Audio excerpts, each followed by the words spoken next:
last month, I was able to join a mass, and the priest speaks of being called to be living gospels as baptized Christians. Hi everyone, welcome to another Lenten reflection with Health Angel. This phrase can carry different meaning to different people because first, it feels heavy of our responsibility. Second, it can be overwhelming where to even start.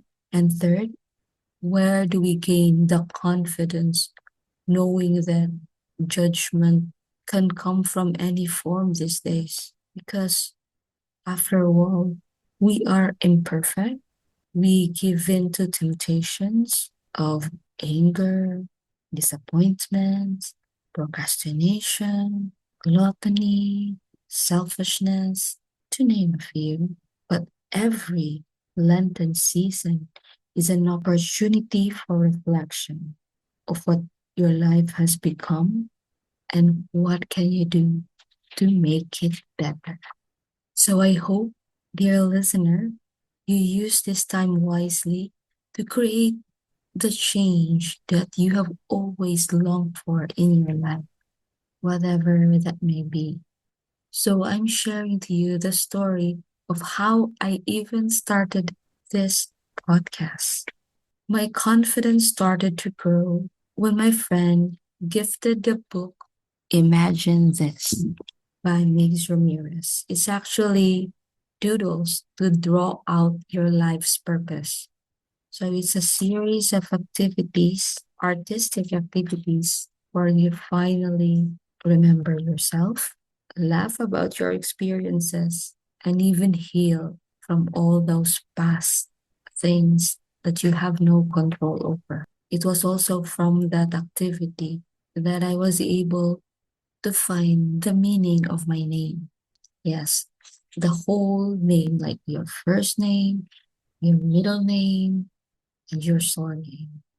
And it says, I am now a persevering acolyte holding the star of the sea, which I often draw as a lighthouse in the dark. But you know what?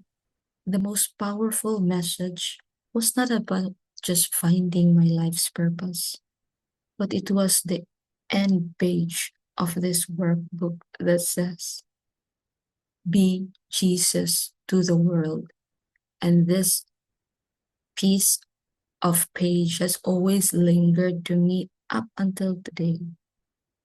Because how can I be Jesus, right? Me, I'm not even good at fasting. But we can always try with our small steps, especially now that we have been given an opportunity to heal from all our past experiences. So one thing that I never get tired of during Lent is to invite friends for a confession. And the most common answers I get are similar to my feeling when I first have an hesitation to do so. One, I'm scared. It's been a long time since my last confession. Two, I don't know the prayer. Three, I don't want to be scolded and be judged by the priest because of my sins. And those are all valid fears. Yet, with the right nurture, they were able to push through. Some even cried after the first time they make a confession. And as the years passed by, we just laugh about our experiences. Because the more we do it, the more we don't fear anymore. Because we know the benefit of humility in admitting our sins and letting go of our ego. Those few minutes of honesty, surrender, and acknowledgement help us gain clarity, calm our nervous system, and set us all free. For the many times I've done my confession, it was only a few days ago that I realized that carrying unresolved emotions doesn't just harm our mind or take away our peace, but it also harms our body, especially for me. It was my gut. It was already lunchtime when I had the courage to approach the priest and ask him if I can do a confession. Because even after praying for almost 2 hours, cannot even finish my adoration. And my stomach is already in pain and I have jitters. I thought my sugar dropped. But I still wanted to do the confession because life felt heavy. Surprisingly, after the confession, I did not have to eat for the next 2 hours. I was able to arrive home safely. And all I did, I made a confession. Was it because I felt at peace? Maybe. So the next time you fear admitting your weakness, think of the long-term blessing that you receive afterwards. That is not just for the cleansing of your soul, but even for your health as well.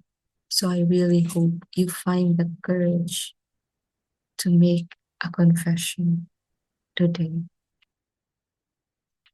And speaking of health, what we consume alters not just our body, but also our whole being. If we eat too much processed food, we become sick.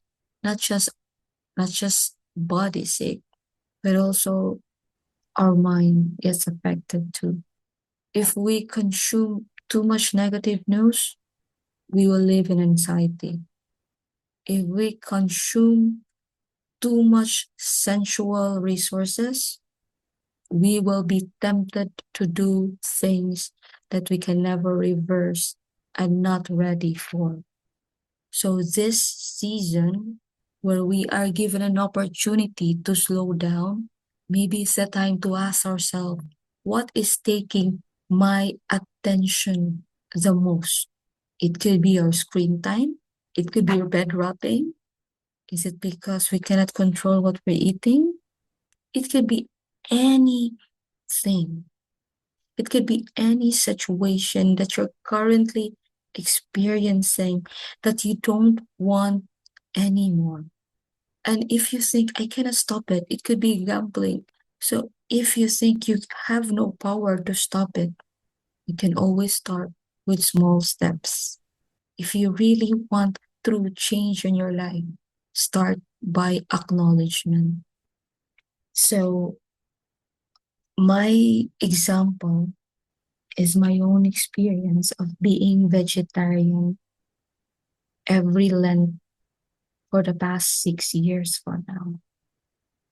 I started this because of this quote that I still feel powerful until today, and that is, if you can control what you eat and drink, you can control anything.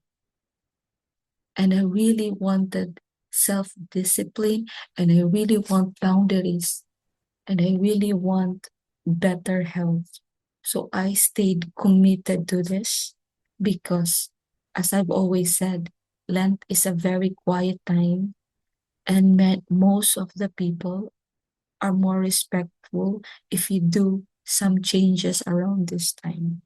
But even if it's actually a quiet time, celebrations still are there. So I'm always facing the yummiest foods. Was it easy? No. But year on year, I was able to learn how to strategize in order to support my choice. Because I know that eating vegetables will reset everything that is imbalanced in me based on my past experience. And I will also develop self discipline which I really, really long for. And I also want to establish boundaries. And year on year, it's always about trying and never about, I can do this easy. But I have learned to enjoy that moment, and that what makes this sacrifice easy to bear. This might be a spiritual request for Lent. It can be anything. Now the church requests for fasting from carrying grudges, fasting from bitterness, fasting from screen time, and the list can go on. And they may sound like a spiritual request, especially on fasting, that anything that is distracting your focus, that is taking so much of your focus, but it does not really benefit the church much as it benefits you. So today, I hope you realize.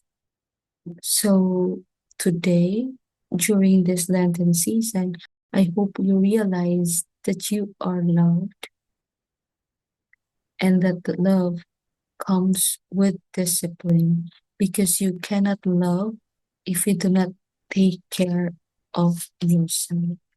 And that finding your purpose is great, but loving yourself is also the greatest gift of Christ's sacrifice in the cross. So now listen to your inner voice, listen to your body, and listen to what your soul is truly longing for. Happy Lent, everybody. Let's celebrate love and alignment